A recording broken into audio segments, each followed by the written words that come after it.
The following presentation is part of the Beyond the Blast Doors Network. From the farthest reaches of the galaxy, the Midwest, you're watching Beyond the Blast Doors live.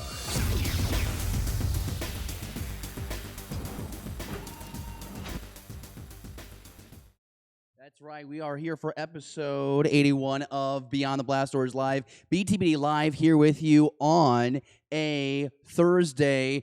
Had to kick this show off kind of like the Millennium Falcon and Empire Strikes Back, right? Needed to hit a couple panels, had to hit the pedals a little bit, twist the knobs here. But here we are, cooking here. I've got my, if you're watching right now, you can see that I've got my golfer dad cap that the guys over at Hollow Chronicles like to give me trouble about. They're part of the Beyond the Blast Doors Network. We'll talk about that in a little bit. But my goodness, we have been building up to this moment all night tonight to talk about Empire Strikes Back and celebrate 40 years later. A lot of things don't age very well in 40 years. Like humans, we progressively look worse in 40 years.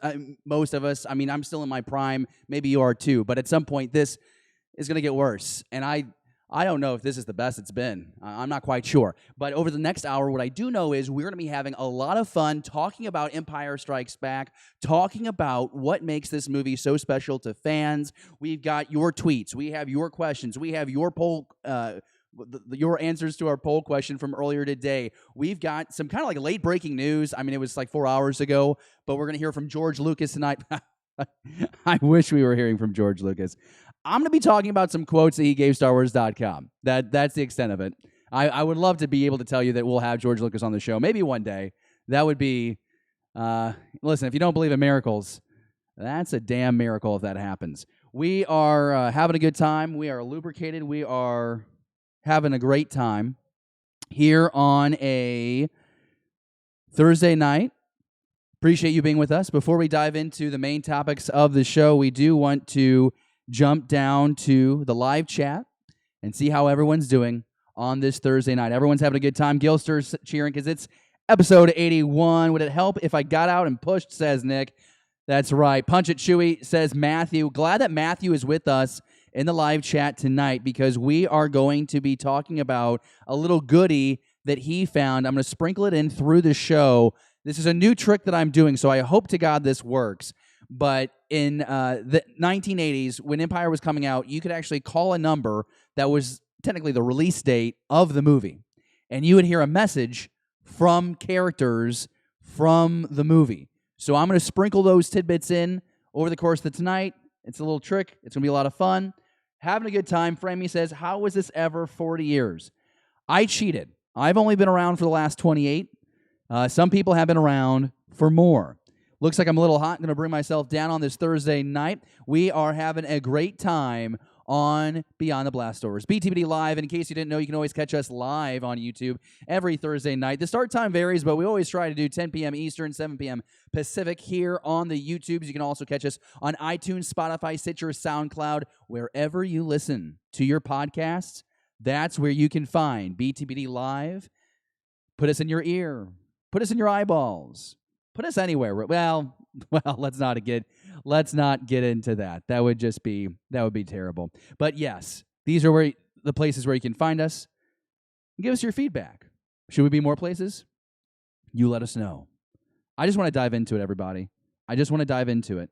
Hey, Galanorian Saber is with us in the live chat with us. This is great. We got John Boffman. We got Ms. P. We got Gilster, like I mentioned already. 2med2 is in the live chat. Ion Cannon. We have a Twitter question coming to us from Ion Cannon here in just a little bit. Ion Cannon. Get it? It's a pun. It's clever. Framey, like I mentioned. Hollow Chronicles is in the live chat. We've got a full crew, 11 people with us live right now. Had as many as 15. If you can do me a favor, go ahead, smash that thumbs up button and hit the share button. Let's double this live chat. We got Bake the Snake and we've got Woohoo.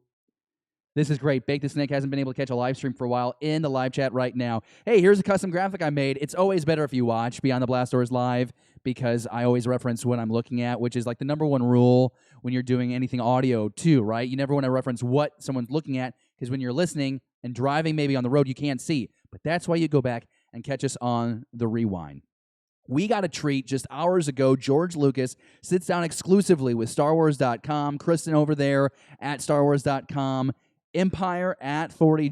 George Lucas on the making something that had never been done before again. So a little playful little title there, and just really excited about this interview.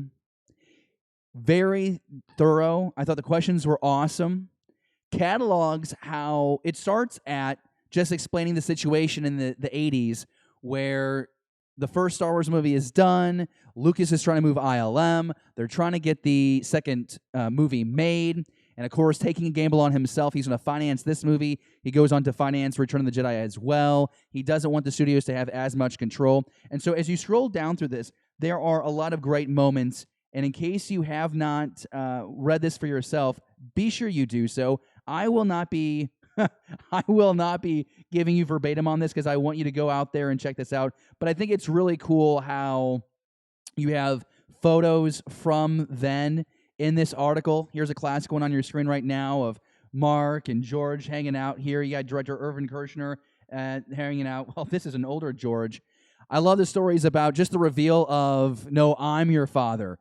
Obviously, that was not Irvin up there. I misspoke. That would not be Irvin Kershner because this is Irvin Kershner, right? Yeah, George Lucas's professor over at USC. So what was so cool about this is just the stories behind the scene, and that's what I was really falling in love with as I read this article, particularly the whole story about, and I think a lot of us have heard this before, where they had the secrecy around the reveal, which is, no, I'm your father, Darth Vader, the father of Luke Skywalker. Although if you took German in high school or college, maybe you knew that Darth Vader was just German for Dark Father, but we'll get to that never again. So the fact that you only had George knowing that until the day of shooting, and then Irvin finds out, and Irvin tells Luke, and it's just the three of them. And, they go into in this interview how that pool kind of expands. You add in Tim. You bring in Bert, who's the audio guy. You got the sound mixers. They find out. A guy named James Earl Jones finds out because he's the voice of Vader. And so by the time the movie comes out, there's maybe 12 people that actually know what is about to be revealed in this movie. And keeping in mind, Star Wars is a big deal to a lot of fans now, but back then in 1980, it was a big deal, and you didn't have social media, which is why I'm so happy that they posed this question to George. They're like, do you think in 2020, could you keep that secret that Vader is Luke's father? And at first, he's like, oh, no, he totally could do it. We were very secretive. We were very tight-lipped, expanding, the small pool of people that knew. But then I think that George remembered the vitriol and, some of the lashback and, a lot more than negatives than the positives of social media, frankly. And I think by the end of this interview, he thought to himself, no, we might not have been able to keep this secret. And he actually says that's a problem with the film industry now, is the fact that it's very hard to keep secrets because of the way the internet works. And I'm pretty sure he's looking at Reddit directly in the eye with those words.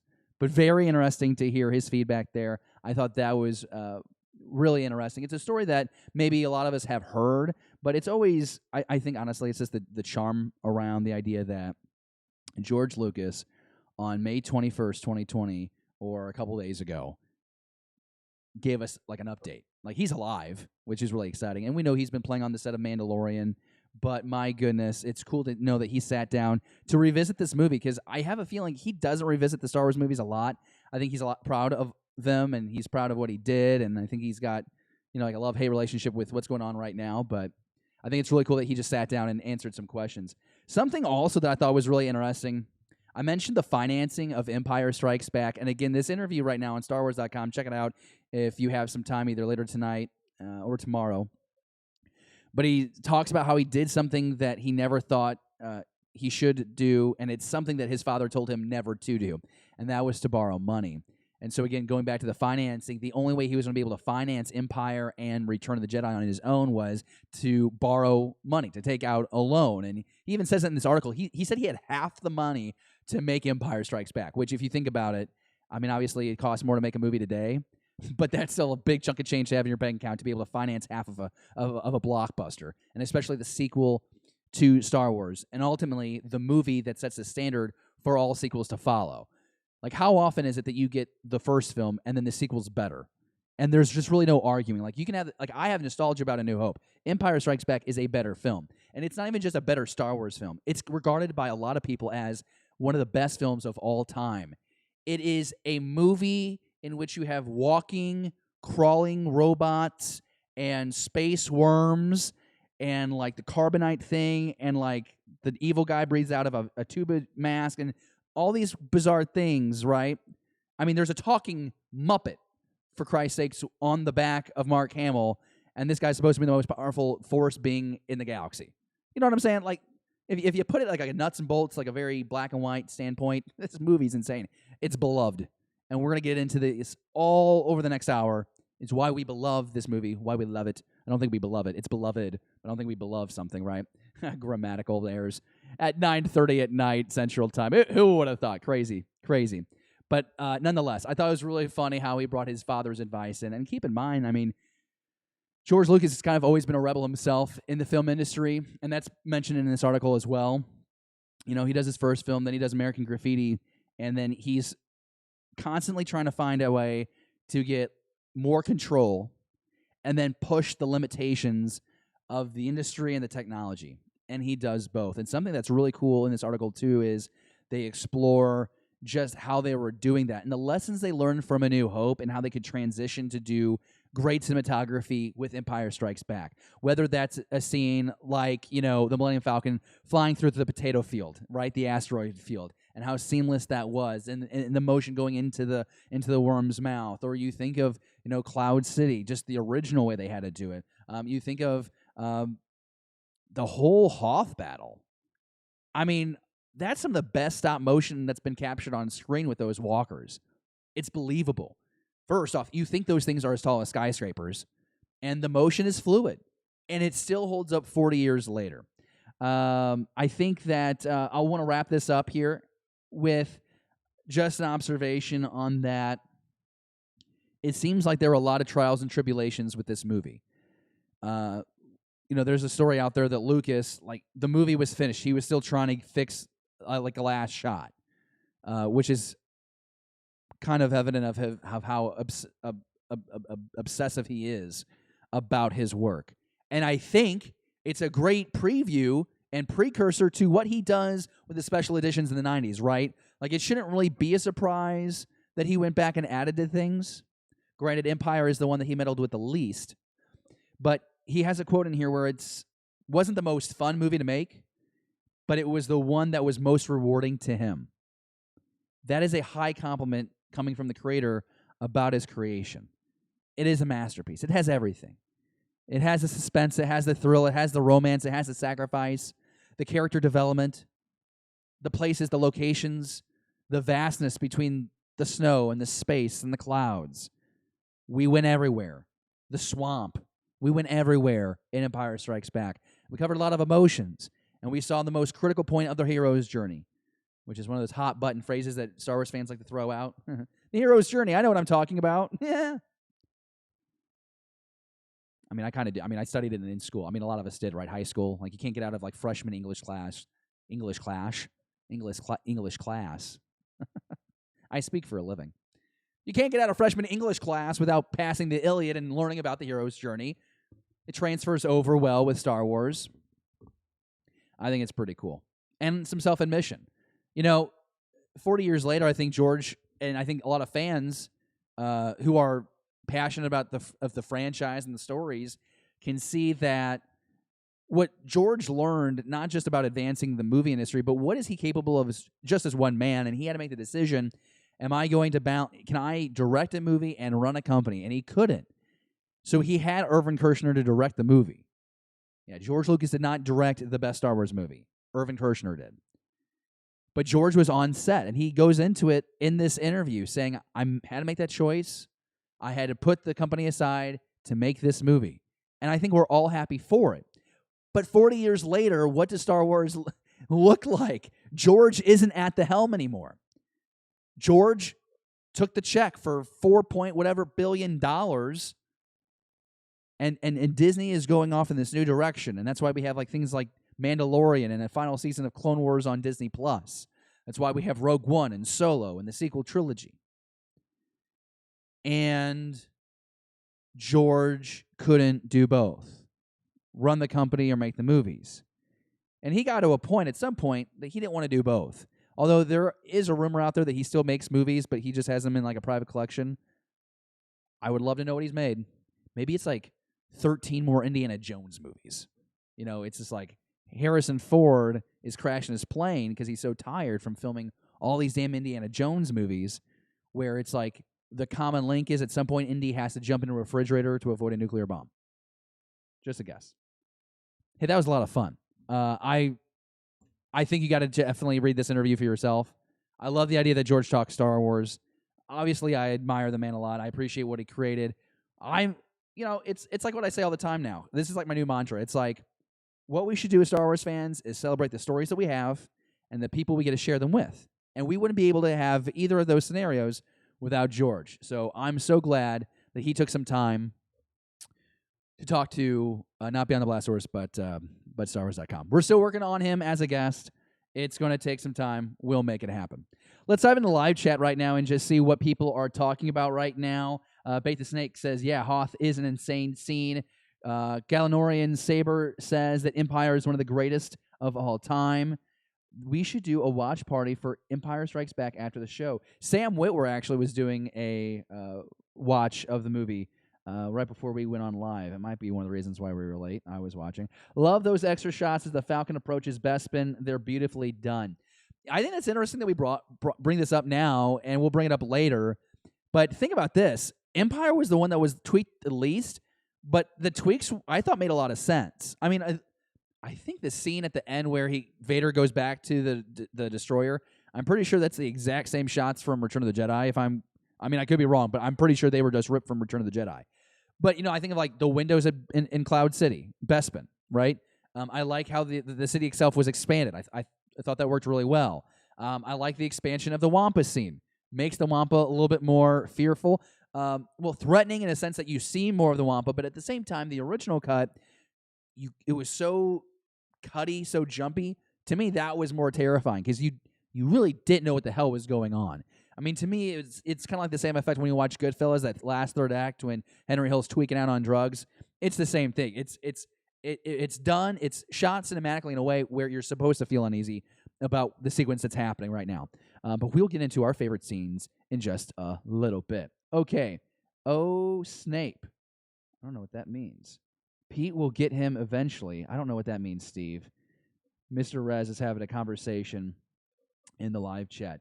All right. So, I mean, we can all agree Empire is the best, right? So this is the chat that's happening right now in the live chat. We got Kay Titus with us from Japan watching right now. That is pretty cool. I love that. And your story hasn't been written yet, Michael. That's funny. So we got Hollow Chronicles in the live chat right now. I need to go back up in a little bit. We're going to try and find our favorite Empire Strikes Back toys. Nick Melty is saying it was the AT-AT, but he did have the twin pod cloud car. I'm not sure. I'm more of a 90s kid, so my favorite Empire Strikes Back toy was a Micro Machine Darth Vader head playset. Okay. All right. So everyone's talking about their toys here, and I guess we'll go ahead and just take the time right now to look at their toys, because I started to read them off. I might as well just follow through, right? That's what I did. So appreciate everyone being with us here. George Lucas will get me in some point, right? Pete will get him for Around the Galaxy.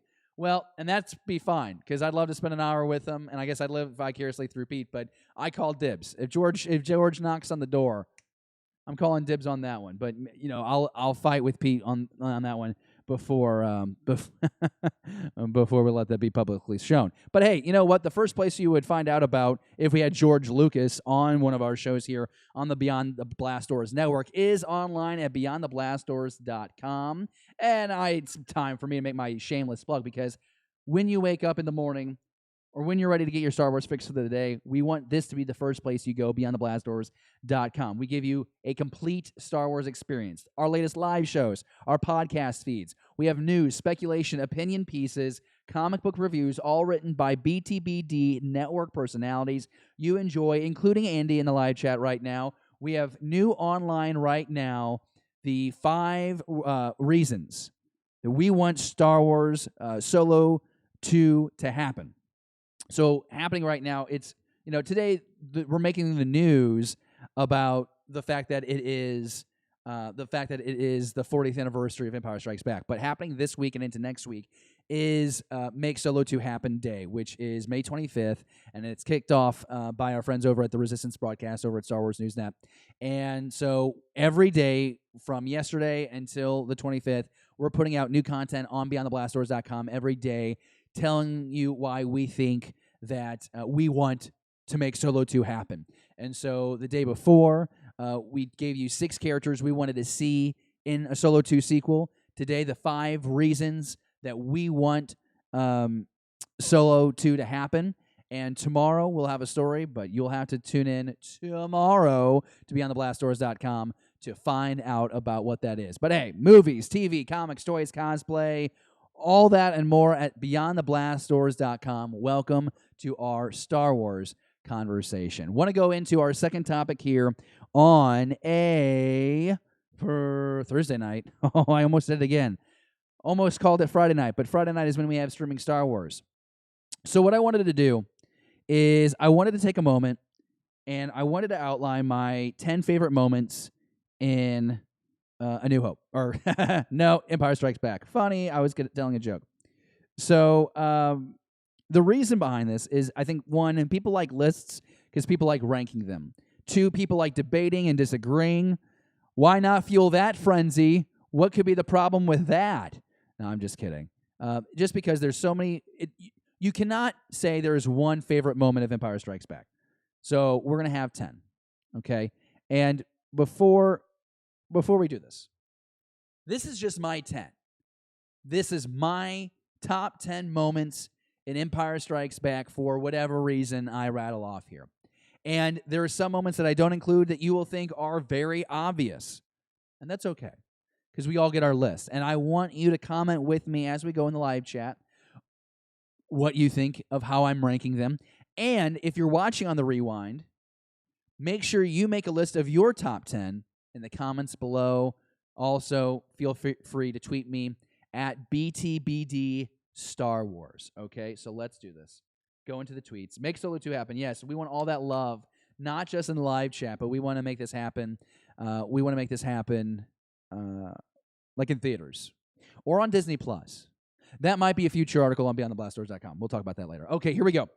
Here are my top 10 moments in Empire Strikes Back for various reasons. And it can range from impact to the story, to the cinematography, to a memory that I have that is latched onto that scene. Granted, the first time I watched Empire Strikes Back, I was 3 or 4 years old, and I was, again, not allowed to watch this movie. In fact, I was not allowed to tell my mother that I was allowed to see these movies until I was like 9. But she knew, because she was the one with the Force as well. Okay, so this is how it's going to roll. We're going to start from 10. We're going to go down to 1. And here is the first.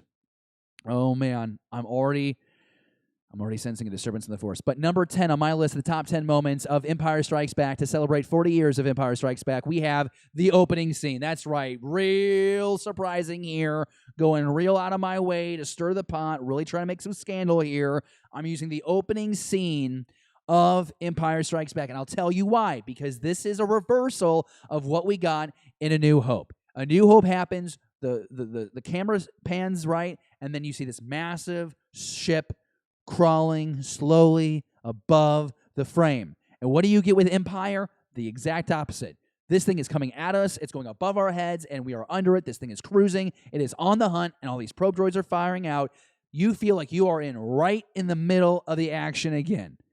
The last time we saw our heroes, they were getting medals except for Chewie. I mean, he got one eventually, but we didn't see it happen on screen, and so we complained about it for all these years later. But the point is, everything was happy. Everything was awesome, right? Because we were cheering for our heroes. And now they're just right in a pile of garbage again. Just in a bunch of bantha fodder, and the Empire is on the hunt.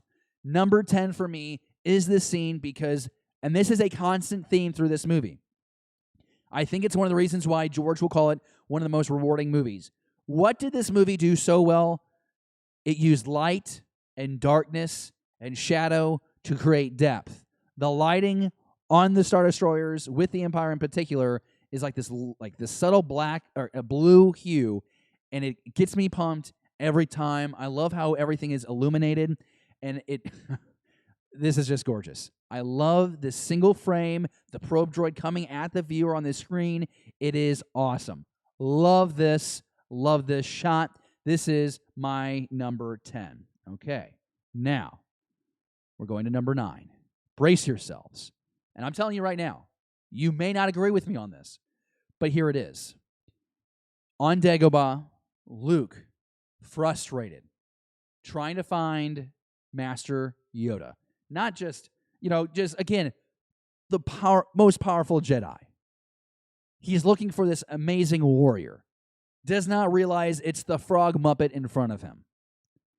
Something else that George Lucas talked about in that interview with StarWars.com, the success of Yoda. Yoda has to work to make this movie work, and Yoda absolutely does. Thank you, Frank Oz.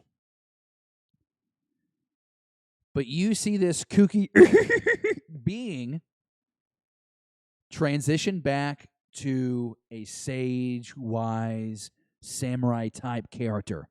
And he senses the fear and the anger in Luke and frustrated that he is too much like his father. You get an Obi-Wan Kenobi communicating from beyond. What? Obi-Wan is dead. He still can communicate. We saw him on Hoth. That's crazy.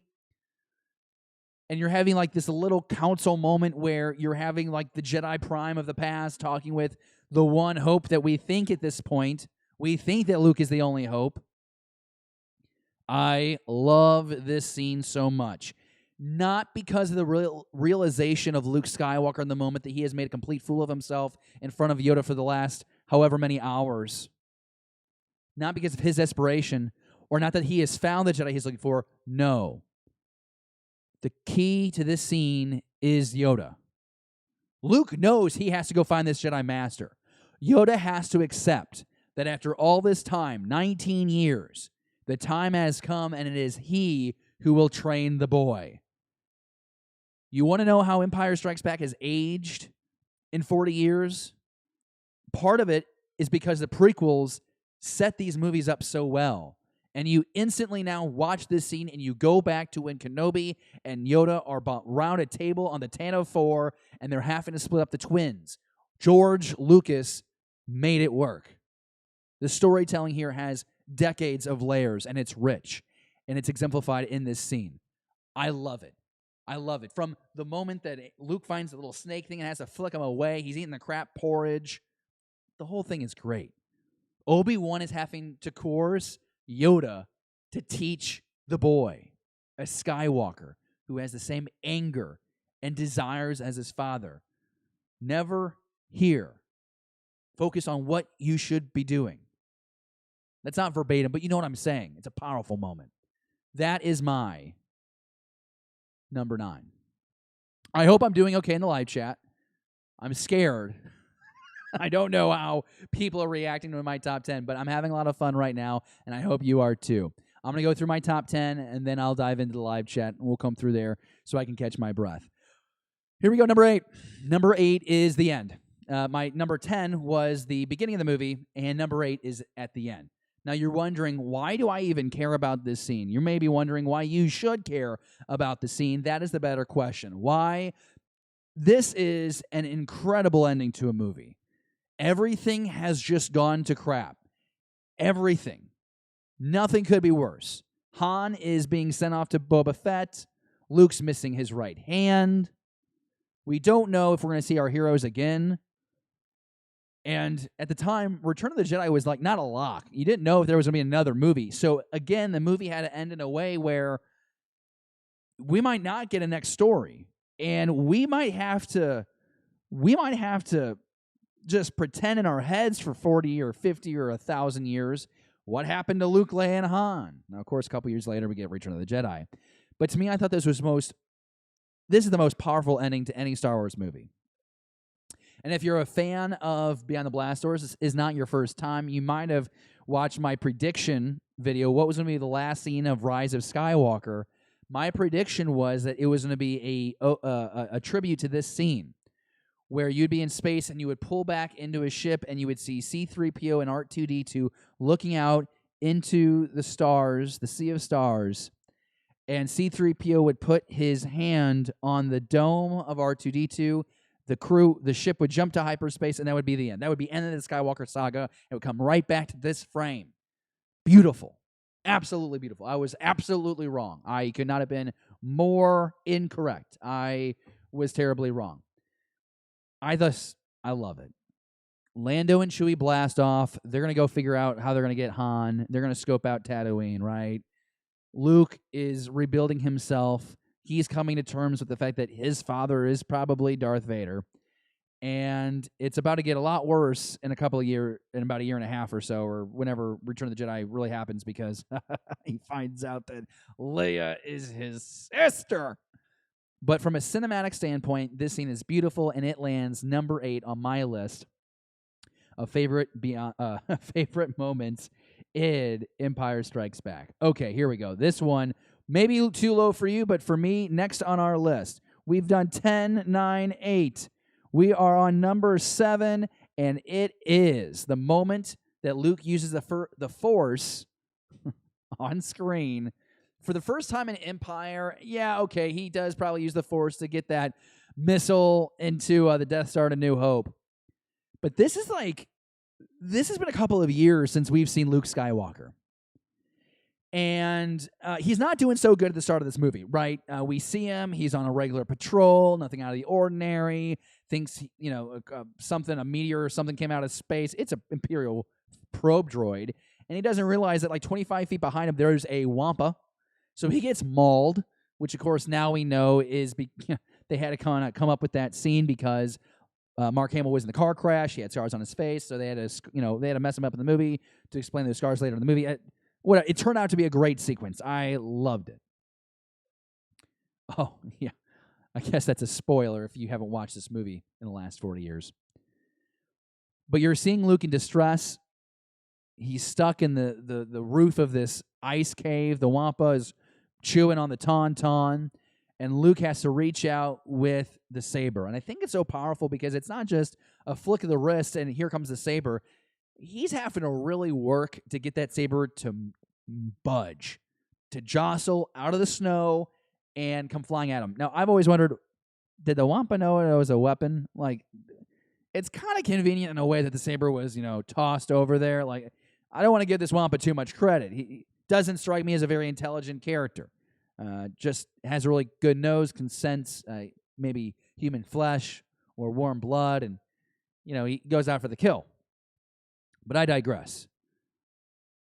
Luke closes his eyes, forms 2 fists, reaches out with his right hand, and he's able to pull that lightsaber into his hand, escape from the ceiling of the cave, slice off the arm of the Wampa, which, in a way, is kind of an allusion to, right, we all lose a limb in Star Wars, especially evil creatures, whether that's machine or a snow lion. Or would it really be like a snow bear, a Wampa? I guess it's a snow bear. I guess I could just call it a bear. It's a Wampa. It was a really cool moment because after you saw this scene in Empire Strikes Back, every time you went past an automatic door or you were trying to reach for your phone or the remote, especially the remote, right? You always put out your hand and you just try and see if you could pull it to your hand. You wanted to be Luke Skywalker. You wanted to have that ability. I know even to this day when I go through an automatic door, I wipe open. I put my hand out to, make it open. And that's because I'm part of a man-child. I'm 28 years old. I mean, for Christ's sake, I do this every Thursday night with you at 10 p.m. Eastern, 7 p.m. Pacific. I mean, it's just what I happen. One day we'll have a nice, big, luscious studio. It'll be the same show, but it just won't be my bookshelf. We keep trying here, working for you.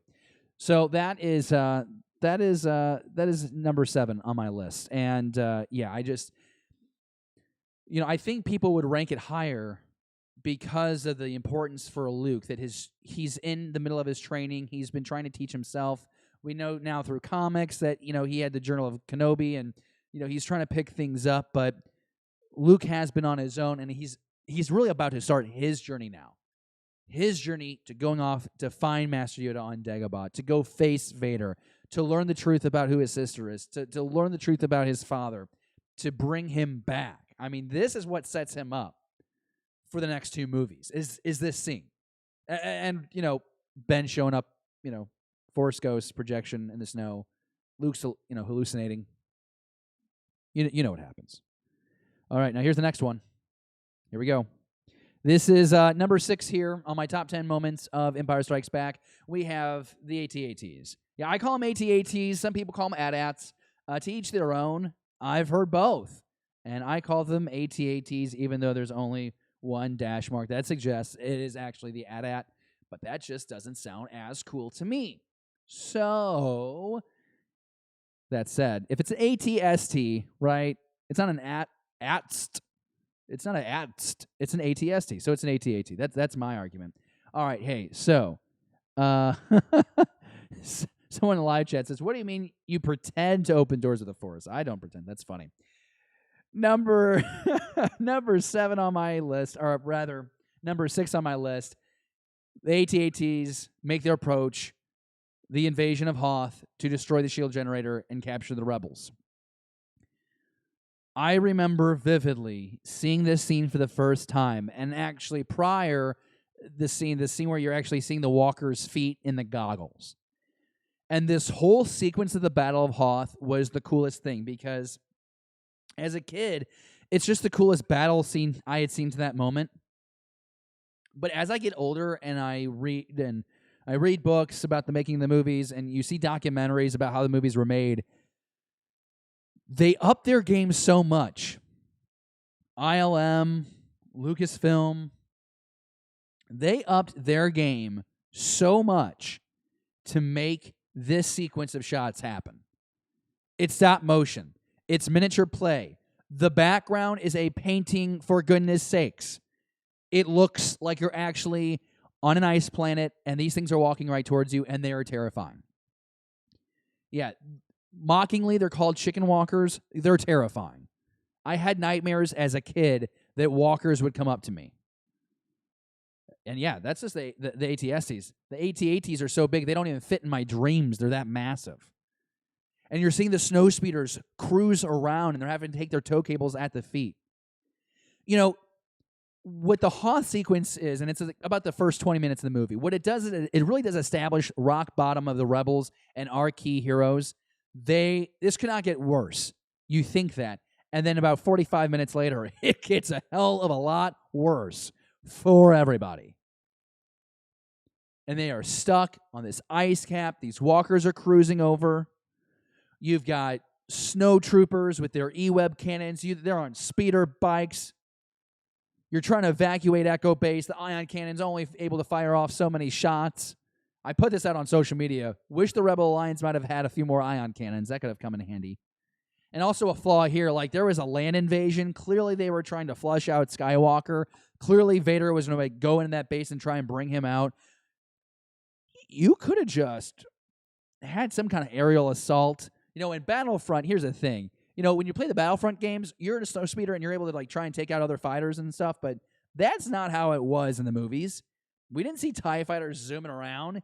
This was like a very basic land battle where the enemy would just both sides kind of marched at each other and you met in the middle.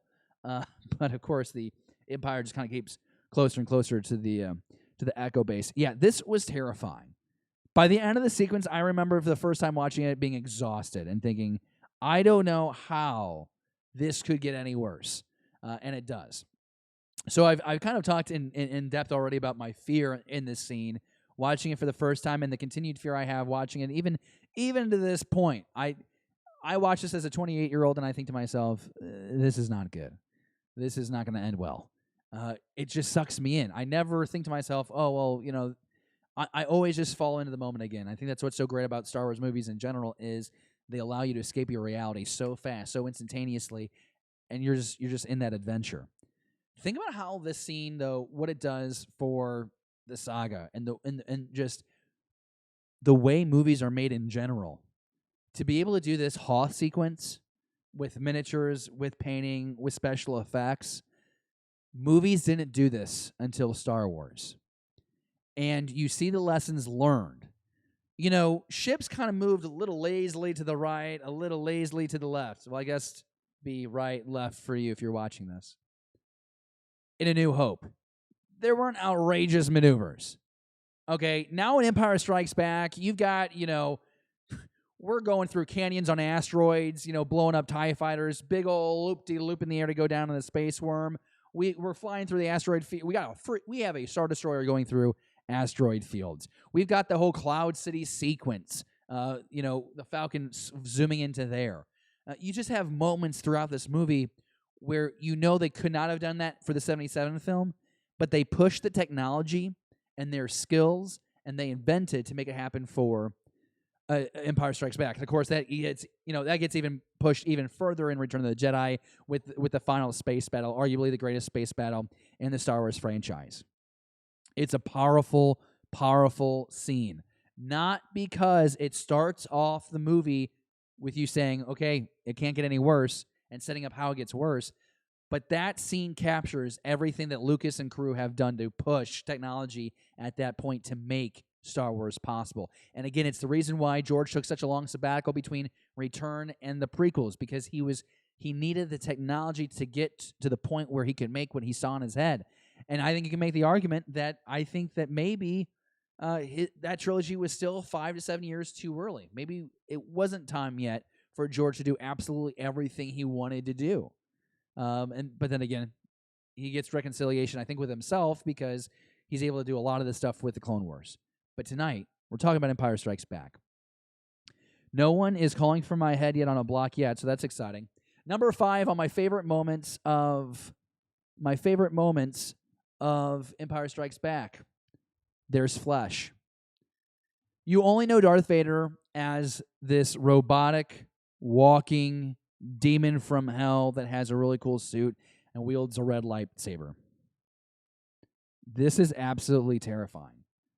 That there is flesh underneath that helmet. He's more machine now than man. We remember that from A New Hope. But here's this really cool moment where you're looking through the meditation chamber crack and you're seeing red veins and scarred tissue and discoloration. And you're like, what does his face look like? And of course, we get to see that Mr. Sebastian, his cameo in Return of the Jedi. But up until this point, we just thought he was cyborg. We really didn't know that there was a man underneath there. Now you're supposed to pretend it's Hayden Christensen. I love the meditation chamber in general because I just thought it was really badass that Vader lived in this cube thing, and then you find out that it's his force meditation chamber where he channels the dark side and he meditates and he goes off in his head and he thinks about Padme and all this stuff. It's not just a office. I thought it was just his office. He has a flat screen. It's how he chokes people. Admiral Piet. He gets some exclusive looks at Vader's head. I just think it was cool that we see that he still is man. He's more man than we thought. There is flesh, there is blood, and he potentially has a far larger role in this whole story than just the bad guy. Number 5 on my list of the top 10 moments of Empire Strikes Back. Number 4. Bear with me here. The cave. That's right. In my top 10, my number 4 is the cave. Where Luke is frustrated and does not have trust in Master Yoda's teachings. It's not that crude matter on your arms. Mark Hamill was fairly ripped for this movie. It's not that crude matter, no. It is your ability to channel the Force and let it flow through you. And you must be tested. This is one of the trials. Some call it the mirror. But this is where the dark side of the Force tempts the Jedi, or the Force user. I guess if we're talking about the trial specifically, we can talk about the Jedi specifically. But you see Luke go down to this cave, and it's icky, and there's insects, and it's eerie, and there's suspense, and then you hear the breathing and the shadow through the vines, and it's Vader, and it's is it really Vader? How can that work? Is it really Vader? Luke draws his lightsaber. Anakin, Vader draws his red lightsaber. They begin to duel. Is he hallucinating? Is he on drugs? Are these some psychedelics that were being phased out in the early 80s? We'd expect this in A New Hope, right? It was the 70s.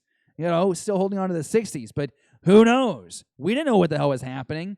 Luke takes a swing at the head, blows up the helmet. Oh my God, did he just kill Vader? No.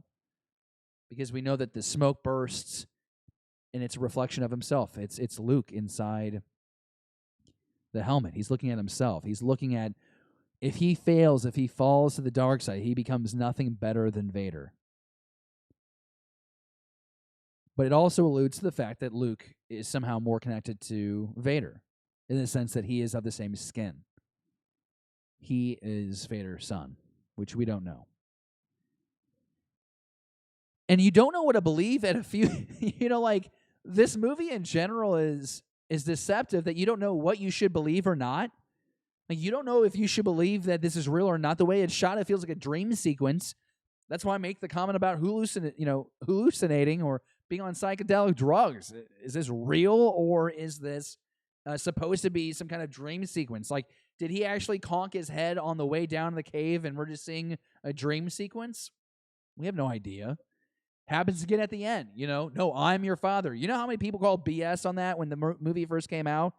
People were like, there's no way in hell. Obi-Wan said that, Vader killed his father. Luke says the same thing in Cloud City. He's like, no, Obi-Wan told me what you did. Nope. So I just really love the way that George wrote this movie and how Irvin Kershner directed this movie. It's great. And I love this shot. I mean, I can't tell you how exciting it was to see Luke draw this blue saber in this cave sequence. My favorite version of Luke is the Bespin tan suit with the blue saber. I think this is the most badass. It's my favorite action figure. It really makes me, really fills me with a sense of nostalgia. I really do love it. I really do love it. This is my number 4. Number 3 on my list of the greatest moments in Empire Strikes Back. I love you, I know. Yep, it's got about as absolutely terrible as it possibly can be. I just combined terrible and awful in the same word. Why? Because it's just that bad. I love you, I know. Yeah, they did it take after take after take after take, and it didn't sit right with Irvin. It didn't sit well with Harrison. It didn't sit well with Carrie. Irvin just trusts Harrison Ford. All right, roll the cameras, action, go. I love you, I know. It's not just one of the most iconic moments in Star Wars lore. It's one of the most iconic moments in movie history. And again, that's wild. When you think about lightsabers, spaceships, the dark side, Yoda, those are ingredients of a movie that is regarded as one of the greatest movies of all time. They don't even call it a movie. Like, they call Attack of the Clones a movie. We call Empire Strikes Back a film. It's like it's up a few notches. American Pie is a movie. Empire Strikes Back is a film. It's iconic because of the chemistry of Harrison and Carrie, because of the relationship that develops between Leia and Han. She's just some princess in the last movie. In this movie, they're arguing in corridors. They're checking each other out. They're stealing a kiss in the Falcon. They know they care about each other, and they're spending more energy fighting each other about it, denying it. Well, Harrison knows. Harrison wants to make a move. Leia's challenge in this whole movie is the fact that she has not been reliant on anyone else but herself. She's been very independent. Maybe not so much in her younger years, but especially with the destruction of Alderaan, she is more on her own now than ever, and letting people in has to be a challenge. She allows this scruffy-looking nerf herder into her life. And this is one of the best on-camera romances that we've ever seen. You can't say that romance isn't valuable to Star Wars. It's one of the greatest moments, not just of Empire Strikes Back. It is one of the greatest moments in movie history. And like me, I remember watching this in high school and college being like, damn, I wish I was that smooth. I wish I could come up with that line. I've even tried to work that in my current relationship. I've tried to do this with Mandy. She's like, I love you. I go, I know. And she goes, stop trying. You know what that does for my ego? You know what that does? It just smashes it completely. I had a theory at one time when we were looking at wedding band rings. my plan was going to be to get "I love you" in her ring engraved, and "I know" in mine. That didn't work out. Yeah, it didn't work out. Glad I didn't do that. She would not have been happy with it. She wouldn't have appreciated it as much as I would have. I love this scene because of what it does for cinema, the history of it. Like I said, one of the best on-camera romances. I love what it does for the story because it separates our group of characters, and now in the third and final act of this trilogy, we have to reunite the band. I love it because of what it does in this moment. It cannot get any worse. It is only going to get worse, though. And that's what I love about this movie. People are like, well, it's the darkest movie. That's why people like it so much. Well, yeah, that's a big factor. It doesn't always go according to plan. I mean, that's what we've talked about a lot of times with Last Jedi and Rise of Skywalker, where fans have issues with certain things. Listen, life in general does not go the way you want it to go. If that's the case, I'd already be a multimillionaire, and I'd be, emceeing, New Year's Eve from Madison Square Gardens. Like that's the reality of it. Like, we all have dreams, and we all have, the bends and breaks we want life to give us.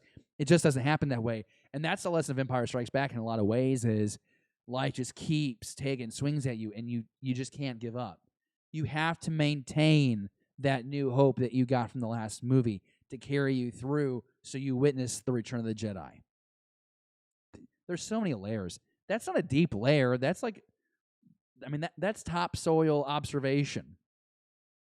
But when you talk about the princess who has been, she's had to be the strong leader for her people, and now for this rebellion. And now she allows herself to be vulnerable from a stereotype that she loathes. Yeah. There's a lot of emotional development here, a lot of character progression here that's just really powerful. And this leads me into my number 2. This is my number 2 for the series, for not just the series. This is for the movie.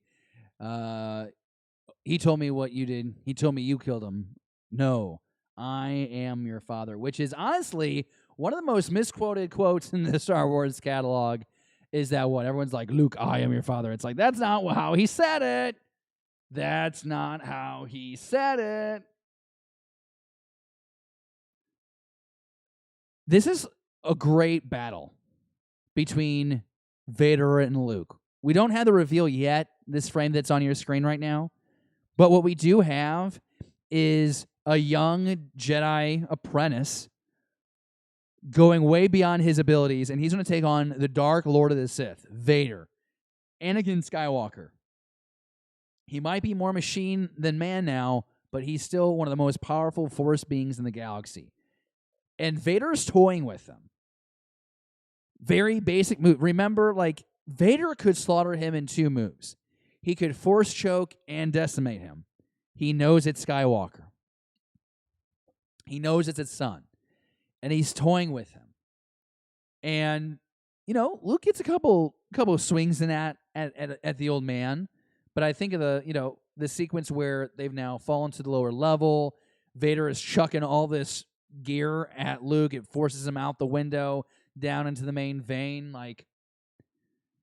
Vader could annihilate him. In a way, Vader shows remorse for Luke by not killing him automatically. He can overthrow the Empire. He can overthrow the Emperor with his son at his side. He goes as far as to say it, right? The Emperor has foreseen. You can overthrow him. So I think that's really cool, and I think it's a nice tie-in when you go back to watch Revenge of the Sith because of the scene. Anakin's obsessed with not just having control over his immediate situation. He wants to rule the galaxy. Okay, so now he knows that his son is still alive. Okay, let's do it as father and son. We can now take over the Emperor because we have a Skywalker fully human, strong with the Force. I can train you. We can overthrow him. This can be in line with the rule of 2. We will rule the galaxy as father and son. But Luke resists. And I wonder, if this is somehow tied to that cave scene where Luke knows that this is a point in time where if he makes the wrong decision, if he chooses the dark, he will become what he sees before him, which is Vader. He will be in the mask, as he saw in the cave on Dagobah. And he chooses to plummet, and he could die. I mean, I don't know about you, but I think from that view, I don't know if Luke knows that there's, a slide that he can, land down and, escape. He's just trying to get away with Vader. He has no other option. He doesn't have his lightsaber. He's missing his hand. Maz Kanata has not been able to come by yet and pick up the lightsaber, so there's no chance of getting that back, folks. Luke's only way is out. It is the greatest held secret in cinema. It rocked the world. I think we got a taste of this, honestly, when Baby Yoda was revealed in The Mandalorian. Like, no one had any idea that was going to be the reveal. And the child is everywhere. People who don't know a lick about Star Wars or care to have shared a meme or made a post about how cute Baby Yoda the child is. Okay? I think that's the closest thing that we have seen in a very long time to Vader saying, "No, I am your father." You didn't have social media back then. You didn't have the media presence that you have today because of the internet.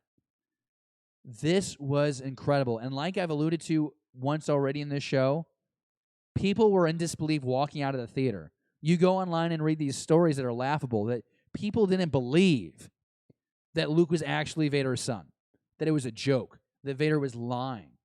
And honestly, the first time I watched that movie, I did the same thing Luke did. I yelled, "No, there's no way. That's not possible. That's not true." It is.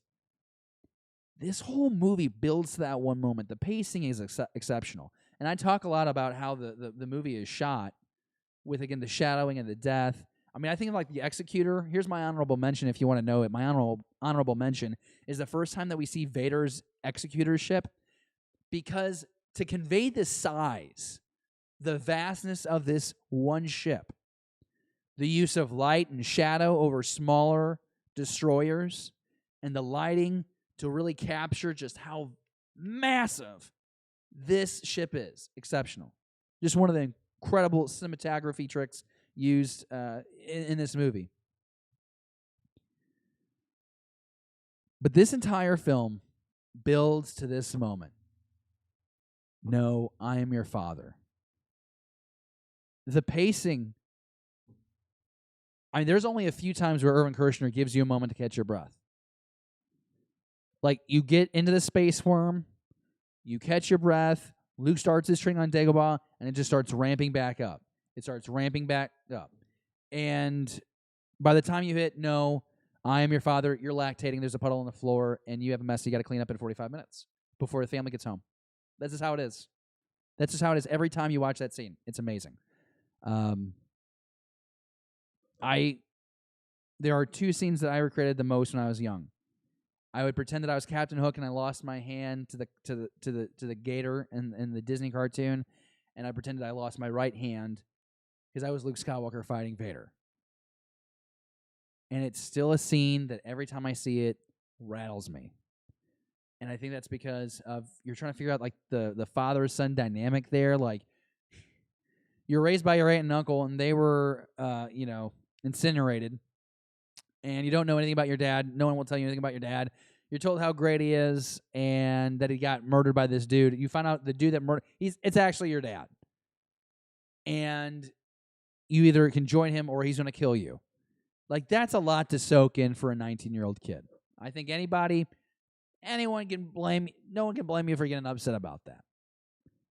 And it's a great moment. But I don't think it can be the number one moment in the movie, because I think that the number one moment in the movie gives us the best lesson of all, which with everything that we do in our life, no matter what it is, do or do not, there is no try. If you try, you're not going to get to the end. Which gets manipulated. People manipulate it. Well, you have to try in order to have a chance to do it. Listen, either do it 100% or don't do it, because it's not worth your time. And it's absolutely true. And this is the moment in Star Wars where, when it felt real to me, and the size of Star Wars, it felt so large. You felt the magnitude of the Force.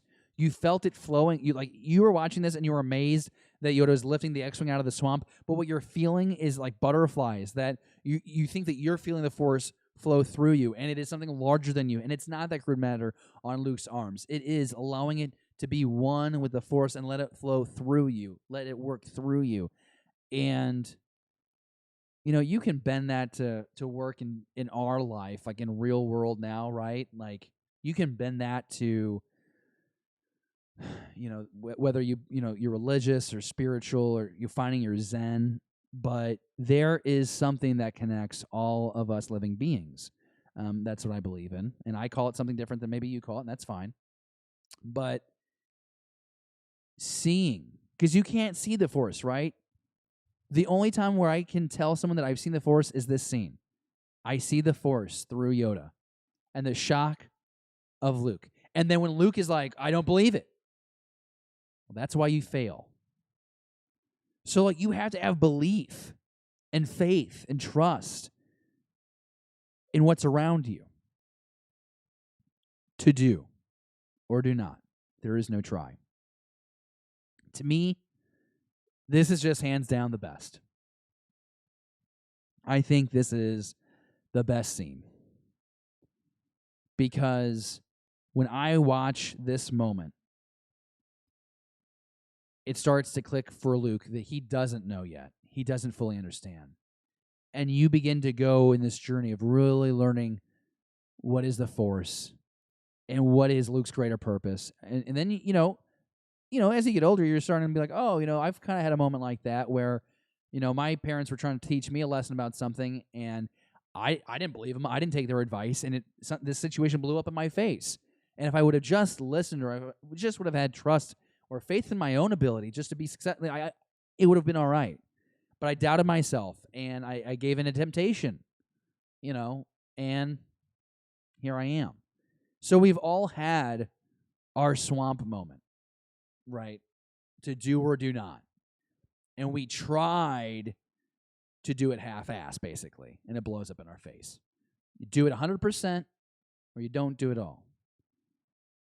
In this world, in this galaxy, there's no trying. You have to commit to defeating Vader to save the galaxy. And then it becomes only more challenging in the next movie when he has to come back to Dagobah and be like, listen, I know that he's my dad. I know that he's my father. I cannot kill him. I cannot remove him. That's compelling. That's wild. That moral dilemma, I will not kill him. Oh, my God. Can't wait till we have the 40th anniversary of Return of the Jedi. Dive deep into that, let me tell you. It's cool. We're living in a great time right now because we get to have new Star Wars, but we get to, look back on those original movies that really inspired all of this. And so to be able to connect with, we know so much more about these moments because they've been able to expand the story. Whether it's through the EU books that you liked or it's the new canon that Disney started in the last several years. It's really a special time to be able to know that we're getting season 2 of The Mandalorian this fall. That is 100%. It all starts with Boba Fett, who has less than 4 minutes of screen time in this movie. He has like 3 lines. And there is an entire culture and series based on that armor and the religion that comes with that armor. I mean, it's just insane. This is the best time to be a Star Wars fan. And it's really the only time we get to be Star Wars fans because this is when we got brought into the party of life, right? So that's my top 10 list. So just to review, okay, because I want to be thorough in all this, this is my top 10. And I don't know if I should mention this one or not. Well, no, I mentioned my honorable mention, so yeah. So just going back to it, my top 10. Number 10, the opening scene of the trilogy. I love this scale and just how quick this Star Destroyer kind of descends on us as we watch. You're thrust right back into the action. Great way to start. Then we get this scene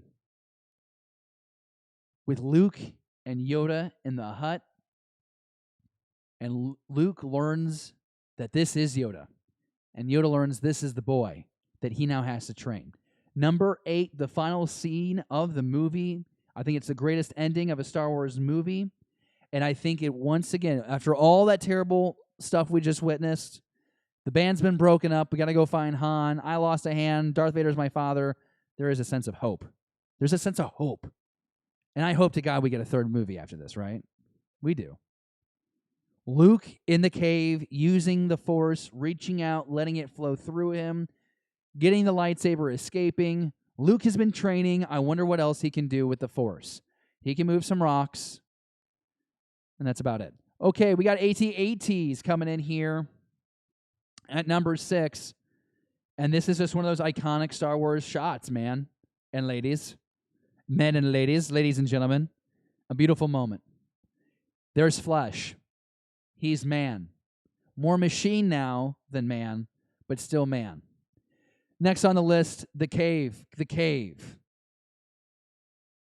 Only to take with you what you shall need. That's not the right verbiage, but you know what I mean. This was Luke's trial. It was his trial. And from a certain point of view, you could say he failed. I love you, I know. Number 3 on the list. Number 2 on the list. No, I am your father. The greatest kept secret in cinematic history. And number 1, do or do not. There is no try. Yoda had to work for Empire Strikes Back to be a success, and it did. Yoda is a success, and that is only verified by the joy that fans expressed when Yoda returns in The Last Jedi. We are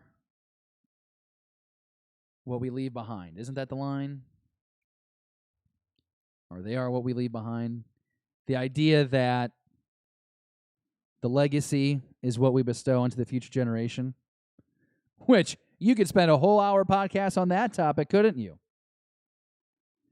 This was a lot of fun, and I appreciate you letting me do this for the last half hour, going through those moments. It's fun.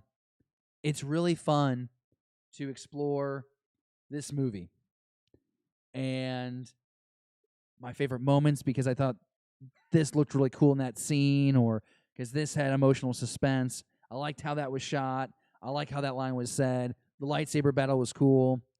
They can be very surface reasons why you like something, and there can be a very emotional connection. And again, this is why I always say that we as fans celebrate the stories we have, and we should celebrate those we get to share the stories with.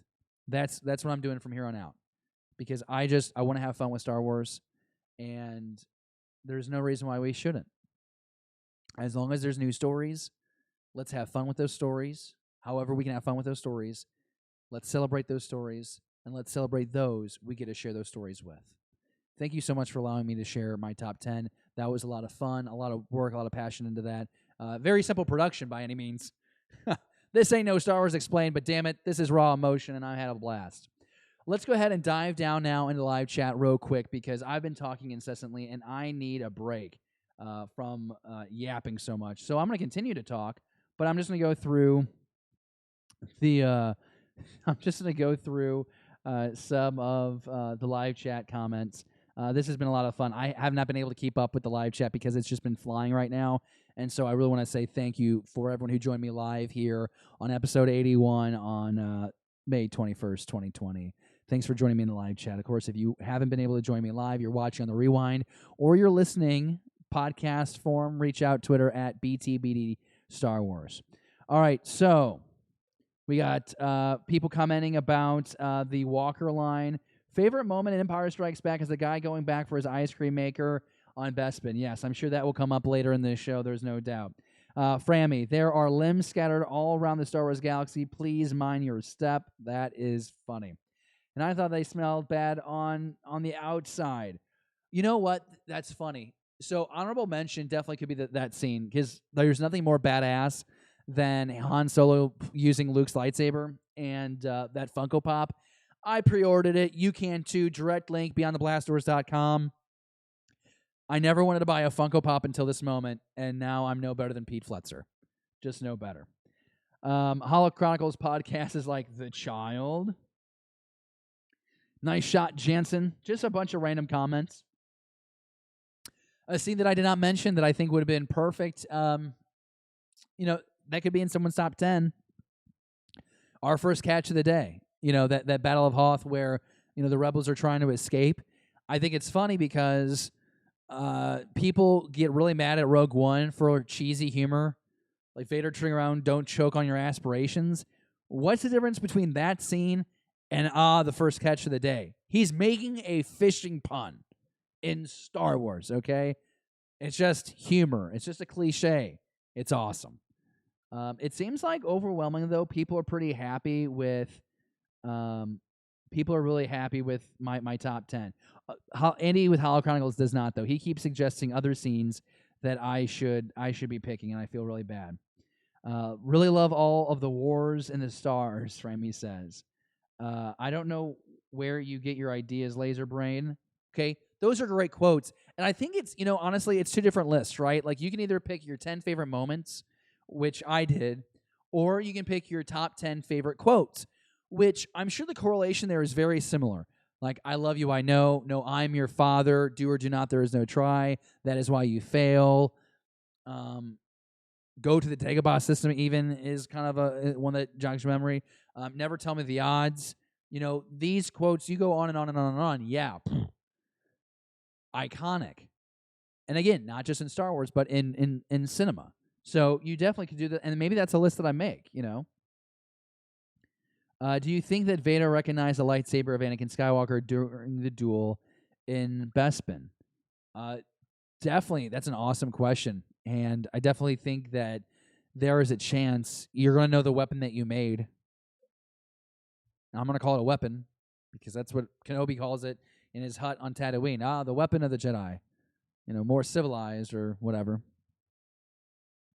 Yeah, I think that'd be really cool. No, I'm just really overwhelmed. I'm really appreciative of everybody liking what I said. Gannon giving me some trouble. So, yeah, okay. So Luke is 22 in this movie, not 19 years old. I was saying how old he was in A New Hope. Patrick always keeping me humble in the live chat. I appreciate that. And now we're back into making tank top jokes. This is great. Podcast is just so fitting. The ammo has got the guns. Everyone's, what? Listen, I have my BTBD tank top, and I'll gladly wear it on the next show. And you should buy yours too. Why not a shameless plug for that account? Okay, let's see this. On YouTube talking about coming that takes place after. So okay, I am not going to talk about Mike Zero anything because it's usually all just speculation that he makes up. So I'm not going to worry about that. Inner Force historian says Jesus Christ was in tune with God or infinity. Then he was just used the gifts God instilled with him already. Okay, interesting conversation. I never realized how old Luke was. Steve says, very nice list. I'm going to print it out and post it on the fridge. That's great. My mother did that with my kindergarten diploma too. So you have that. Okay, cool. So that was a lot of fun. That kind of gave me a chance to kind of reboot here, which I really needed to do. I have a tendency of rambling. And we're at the hour mark, just a little bit beyond that. We have 17 watching. I think we have as many as 20 people watching live with us. So, just a few things to really clean up shop here on this episode 81. I do want to talk about this real quick. We had a poll question today in honor of Empire Strikes Back. We asked, why do you think Empire Strikes Back remains so loved by Star Wars fans and movie buffs 40 years later? Of course, I told you the 10 reasons, 10 scenes why I love the movie so much. And a big thanks to all the folks who took time to cast their vote here. Coming in at number one with 59.5% of the vote, character development is, according to this poll, the number reason why people love Empire Strikes Back so much. That's second followed by the Battle of Hoth with a little more than 21% of the votes. I put most quotable as an option, right, because I did not make a list of best quotes. I did best scenes. 10% said that. Lessons we learn, 8.1. So really, what this movie does well, and I agree here with the poll results, is that the character development for Luke, Leia, and Han, getting to know characters like Yoda and Lando, Vader's development, my goodness, it's incredible how much is achieved here in a movie that's, sequels aren't supposed to be great, and this is arguably the best sequel to an original movie of all time. Big thanks to everybody who hit me up on Twitter today, answered this poll question. And just a reminder, you can always find us on Facebook, Twitter, and Instagram. BTBD Live, my voice cracked. BTBD Live coming at you every Thursday, 10 p.m. Eastern, 7 p.m. Pacific on the YouTubes. You can also find us on iTunes, Spotify, Stitcher, SoundCloud. Okay. So what else do we have on the docket today? Just had a little bit of a brain fart. I do want to remind you that coming up tomorrow night at the same time, 10 p.m. Eastern, 7 p.m. Pacific, we'll have episode 24 of Streaming Star Wars. And we're going to be diving more into the chances of Ahsoka Tano not just being... Ahsoka Tano is not just going to now be in The Mandalorian, but could have her own live series. We'll talk a little bit about that. Maybe 1, 2, or 3 people will be wearing Boba Fett's armor in The Mandalorian. And how does The Mandalorian factor into his own series? It seems to be getting hijacked with all these Rebels characters. We're bringing back Sabine, maybe Ahsoka, Rex. Who knows? Maybe Ezra pops up in this. We don't know.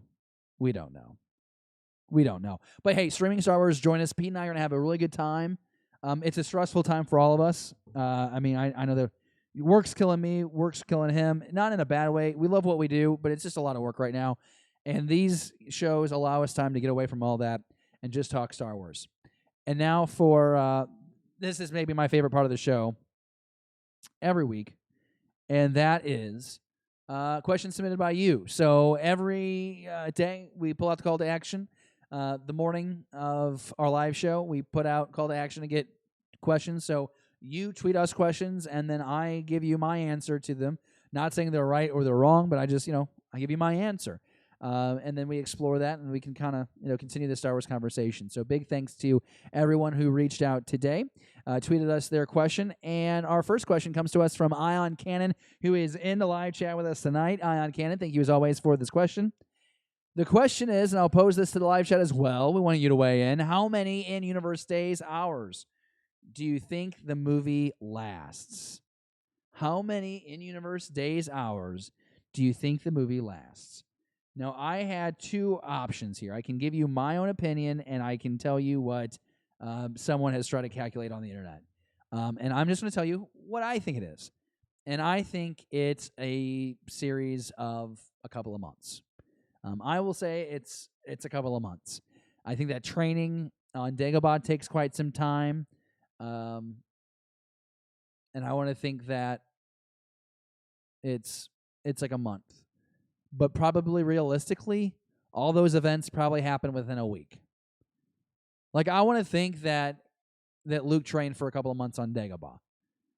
But I wouldn't be surprised if someone was out there that said, "Oh, it was a week." And I'm gonna make the lunge into the live chat right now, and I'm gonna see if anybody answered. All right. Ion Cannon says, "Whoop whoop, my question's been answered." Yeah, everyone loves a question, but no one seems to know the answer. And I think this is one of those things, from a certain point of view. 40 Short Stories came out year before last, I believe, and I'm a big fan of the book. But it gives story to some of the things in Star Wars that I wish didn't have a story, that I wish I could keep pretending is my own headcanon. And I guess I can. I don't have to really, go by the canon book, but I'd like to think it's a couple months. I'd like to think that movie is a couple of months in the Star Wars story. We know it's 2 or 3 years between A New Hope and Empire. It's about a year between Empire and Return of the Jedi. I'm gonna go with a couple of months, and just because for me, listen, Jedi used to train for years, right? We saw that in the prequels. I mean, Kenobi, ObiWan trained for what, like a decade under Qui-Gon Jinn, at least that, right? So I think if Luke gets a couple of months under Yoda, all right, yeah, he can move some rocks. He struggles moving the X-wing fighter. Okay, but he's just naturally strong with the Force because he's a Skywalker. Okay, yeah. All right, I can go with that. I like to think that movie spans a couple of weeks to a couple of months. But yeah, I'm gonna go with that. 2med2 in the live chat is threatening me. In the live chat, he says it's 27 days. So about a month. All right, we'll go with that. About a month here. That's how long. That's how much time passes for Empire Strikes Back. The things you didn't know until you watched Beyond the Blast Doors. It's a service we try and provide you here. Next question here on a Thursday, episode 81. The question on everyone's mind is, will Hood keeping Beskar in his Camtano 2? No. Yeah, I want to be yes. I think that would be awesome. You know what would be great? This is not the truth. What if his ice cream maker, I call it the ice cream maker because that's what it really is, but what if that's the same one? What if it's the same ice cream maker? It's Will Rose that's in The Mandalorian. Oh, of course it's not. There's no way. I'm just jerking with you. No, I have no idea what's in there, but I think it's interesting. It seems like because of The Mandalorian, I think of that device now like as more of a safe. Like it's a storage container, so it probably has his valuables in there, and I think that's Will Rowe running out, in fear with his valuables. What do you think what are Will Rowe's valuables? Let me know in the live chat or comment down below. That's going to be the question in the comment section when we finish this live stream. Is what is in Will Rowe Hood's container? That is fantastic. Mr. Daftpon, as always, thank you so much for giving us your Twitter questions for us to answer on the show. It really does make our show better. All right, so the next topic here. I didn't even bring myself on camera. That's how focused I was on answering that question. I was so shocked. I was so shocked by that question. I didn't have anything good. What would he? I don't know. What would he have in there? Sleeping pills? Maybe it's a lightsaber. Maybe it's I don't know. Maybe it's his action figure collection. I can see it. How do we feel about the notion of Empire Strikes Back being more of a fantasy film? This is submitted by our good friends over at the Bomb Badcast, part of the Beyond the Blast Doors Network. Appreciate this question. I think it's, it's interesting because we always talk about how Star Wars isn't sci-fi. It's kind of its own thing. George Lucas kind of, calls it a space opera. And that's kind of how I've always called it. I think it's interesting. I guess there's some more fantastical elements to it. But at the same time, not really as much as A New Hope. You still have the use of the Force. I think the scale of Empire Strikes Back is more vast. We've talked about that quite a bit here on the show tonight. But I still don't see it as a fantasy film. It's space opera. It still feels very grounded. It all still feels very real, maybe more so than the original. Cloud City feels like Minneapolis. I feel like I could go there this weekend. Okay, sure, maybe the dream sequence, the mirror sequence in the cave, that's a little bizarre. But no, I don't get that impression that it's a fantasy film. It still feels very grounded in the core of what Lucas did with A New Hope. I think it's also very consistent when you compare it to Return of the Jedi. I think I would say Return of the Jedi is more of a fantasy film, honestly, than Empire Strikes Back. If you're going to call any of them fantasy, I think I would call Return of the Jedi that. But maybe I'm like a really biased fan, and maybe that's like a really lousy response to that question. Maybe you're not satisfied with that. But, when I look at like Empire Strikes Back compared to like a Space Odyssey, or I don't know, name any other kind of fantasy movie, Alien, I don't know. There's just like, it just has a different feel. And to me, it's not one of fantasy. I mean, I guess it is fantasy. But this line, it gets so blurred, right? Because it's not sci-fi. It's space opera. It's fantasy, but it's not sci-fi. To me, it's not, I don't know. It's not science fiction to me. It's never been. But maybe it is to you, and that's totally fine. We all get to interpret this movie the way we want to. Nick Milky, Cloud City is like Minneapolis. Yeah, that's going to be a great T-shirt. That's funny. Here's some bitter news. Transitioning from the fan questions. Rest in peace to Boom Dude. The guy in the famous pink shorts from A New Hope has passed away. That news dropped within the last 24 hours, and that's definitely a bummer. He kind of became a cult hero in the Star Wars fandom. So keeping his family and friends in our thoughts and prayers. Always a bummer to lose a member of the Star Wars community. Interforce Historian says Star Wars mixed different elements of different spiritual practices, different movie genres like fantasy, sci-fi, martial arts, and the westerns. Yeah, a better phrasing maybe be the samurai movies instead of martial arts. But yeah, I mean exactly what you're saying. Absolutely. Absolutely. Does the question perhaps come from the whole Dagobah sequence? It's less outer space feeling and a little more Middle Earth. Oh, very interesting. Interesting. Gilster, 37, proud supporter of Beyond the Blast Doors Network on Patreon. East meets West fantasy. Frammy says that Will Wood is just, he's just holding on to ice cream sandwiches in that container. That's all he's doing. He doesn't want them to melt. Did Willrow's action figure come with an ice cream maker? That's my ESB question. Maybe that's a better question for Holo Chronicles, but I'm pretty sure it did. I'm pretty sure it came with a canister. On Cannon from the live chat. Where does Luke sleep all those nights on Dagobah? On that dirty, muddy floor in Yoda's hut? Or maybe, I don't know, or maybe the X-Wing fighter? I mean, the X-Wing cockpit looks kind of comfy. It's got cushion. I don't know. Maybe I'm wrong. I've been wrong before. It's happened a few times. Episode 81. It's been a lot of fun. We've been going for more than an hour and a half. We are wrapping this show up. It's been an absolute blast. I think 40-year anniversary of Empire Strikes Back allows us to go a little bit more in depth, allows us to have more fun. Appreciate you spending time with us to celebrate, to close out this 40th anniversary. I want to remind you real quick that if you like what you've heard and you like what you've seen, then please consider joining our conversation on Patreon at Beyond the Blast Doors. Exclusive content, giveaways, interact with your favorite personalities here on Beyond the Blast Doors Network. You had Holo Chronicles in the live chat. I think one of the guys from Bombad Cast was in here at some point.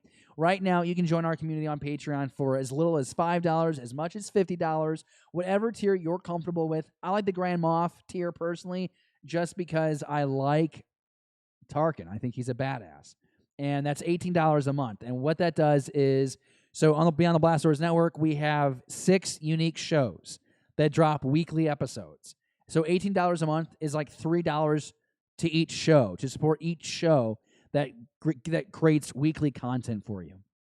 So it's pretty cool. There you can get free merch to rep your favorite shows, the network, an opportunity to submit questions.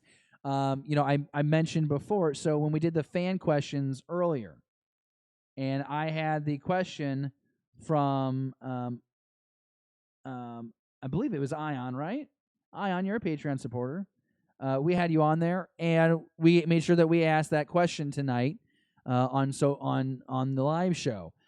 We also had a question submitted to us from Steve, and he gave that to me in the live chat, so I made sure that I read it from the live chat. It's just one of the things that we do to make sure that we are rewarding our Patreon members. But it's not just, getting questions asked on the show. We are organizing Zoom calls with content creators to give our Patreon members a look behind the curtain for future projects. And again, that's only $3 a month. And all this said, like I talk about at the end of each show, just in case you're interested, it helps us do cool things, helps us allow us to do cooler things in the future.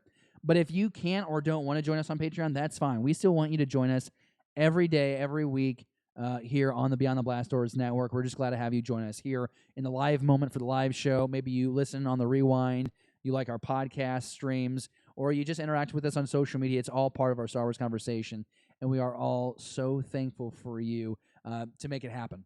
It's the best. It's been a lot of fun. Episode 81, May 21st, 2020. 2020 has been a weird, strange, wicked year. But you know what, though? It's given us time to reflect on the stories that we love and celebrate the people we get to share those stories with. And I'm glad that we were able to share that with you tonight. I want to remind you that streaming Star Wars is tomorrow night, 10 p.m. Eastern, 7 p.m. Pacific time. Join us. Let's continue our Star Wars conversation, talking about all things as far as possible cameos with The Mandalorian. As for Beyond the Blast Doors Live, we'll see you next week live. Thank you for watching Beyond the Blast Doors. Be sure to subscribe to our channel. Don't forget, give us a thumbs up and leave a comment. Beyond the Blast Doors, a Star Wars conversation.